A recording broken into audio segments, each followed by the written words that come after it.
Om Swastiastu. Assalamualaikum warahmatullahi wabarakatuh. Shalom, namo buddhaya, dan salam sejahtera bagi kita semua. Sebelumnya, perkenalkan nama saya Made Wina Ardia Kuswari dengan NIM 24095111004 dan saya merupakan mahasiswa angkatan 2024 Fakultas Kedokteran Hewan Universitas Udayana. Pada video kali ini, saya akan mempresentasikan tentang Case-Based Learning atau CBL, yaitu tentang studi kasus dermatofitosis atau ringworm pada kucing sebagai permasalahan zoonosis di masyarakat. Video ini merupakan tugas mata kuliah ilmu penyakit, bakteri, dan jamur. Berikut merupakan gambar dari dermatofitosis. Gejalanya itu berupa lesi bulat dan terdapat sisik di pinggirnya. Bisa dilihat pada gambar. Selanjutnya, dermatofitosis merupakan penyakit infeksi jamur superficial yang disebabkan oleh kelompok jamur dermatofit yang memiliki kemampuan mencerna keratin atau keratinofilik. Jamur penyebab dermatofitosis berasal dari 3 genus utama, yaitu Microsporum, Trichopiton, dan Epidermophyton. Pada hewan, khususnya kucing, agen penyebab yang paling sering ditemukan adalah Microsporum canis. Jamur dermatofit menginfeksi jaringan yang mengandung keratin seperti stratum corneum kulit, rambut, dan kuku tanpa menembus jaringan yang lebih dalam. Penularan dermatofitosis terjadi melalui kontak langsung dengan hewan yang terinfeksi maupun secara tidak langsung, yaitu melalui benda-benda yang terkontaminasi spora jamur, seperti alas tidur, kandang, sisir, dan lingkungan sekitar. Spora jamur bersifat resisten di lingkungan yang dapat bertahan dalam waktu lama, sehingga berperan penting dalam penyebaran penyakit. Latar belakangnya yaitu sebuah kasus terjadi di lingkungan pemukiman padat perkotaan, di mana seekor kucing peliharaan menunjukkan gejala berupa kerontokan rambut berbentuk melingkar pada wajah dan kaki, disertai sisik putih dan rasa gatal. Kucing tersebut sering berkeliaran dan berinteraksi dengan kucing liar di sekitar rumah. Beberapa waktu kemudian, pemilik kucing juga mengalami lesi kulit berbentuk cincin yang gatal pada lengan.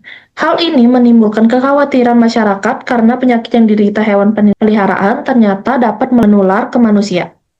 Sementara, sebagian besar warga belum memahami cara pencegahan dan penanganannya. Permasalahan utama pada kasus ini meliputi kurangnya pengetahuan masyarakat mengenai dermatofitosis sebagai penyakit zoonosis, pola pemberian hewan yang kurang baik dan tidak terkontrol, dan yang terakhir, sanitasi lingkungan yang kurang mendukung pencegahan penyakit jamur.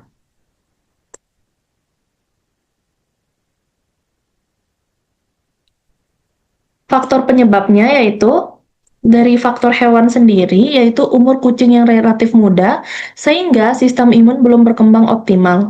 Kondisi stres akibat lingkungan yang padat, kebersihan tubuh kucing yang kurang terjaga, dan selanjutnya ada faktor lingkungan, yaitu lingkungan tempat tinggal yang lembab dan kurang terkena sinar matahari, sanitasi kandang yang kurang, kontaminasi lingkungan oleh spora jamur yang mampu bertanam.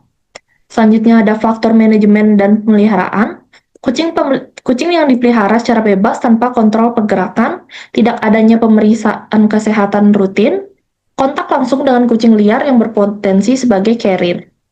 Yang terakhir ada faktor manusia, kurangnya pengetahuan pemilik mengenai dermatofitosis sebagai penyakit zoonosis, kurangnya penerapan hygiene personal sehingga setelah kontak dengan hewan.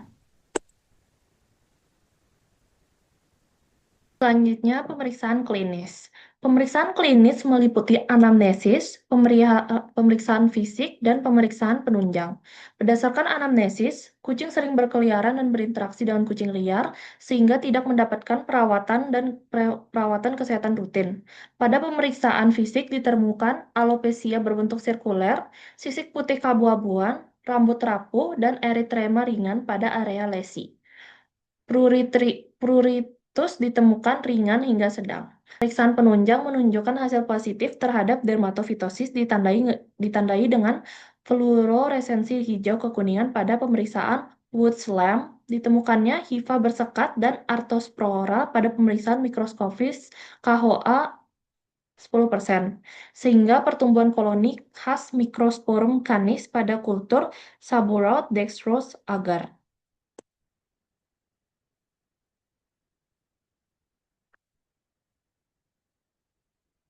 Selanjutnya, untuk upaya penanganan, yang pertama, penanganan pada hewan yaitu pemberian terapi anti jamur topikal, yaitu miconazole atau ketoconazole, serta terapi sistemik itraconazole pada kasus dengan lesi luas.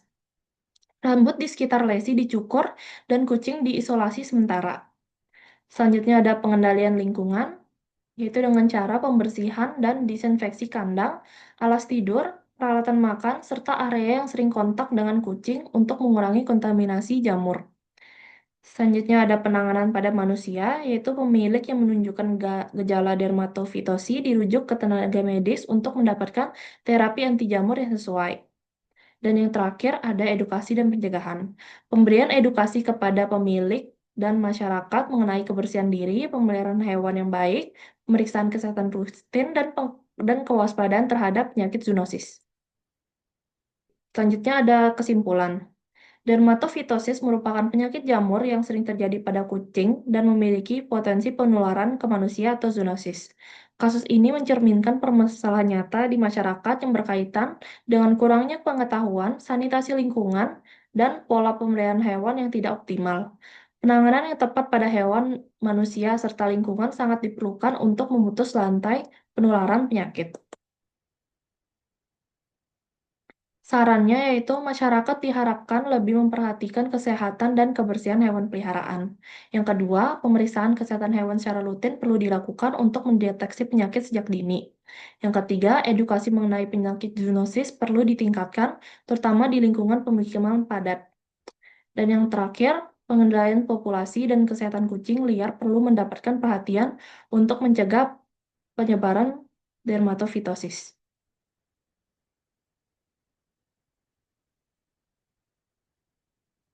Sekian dari presentasi saya.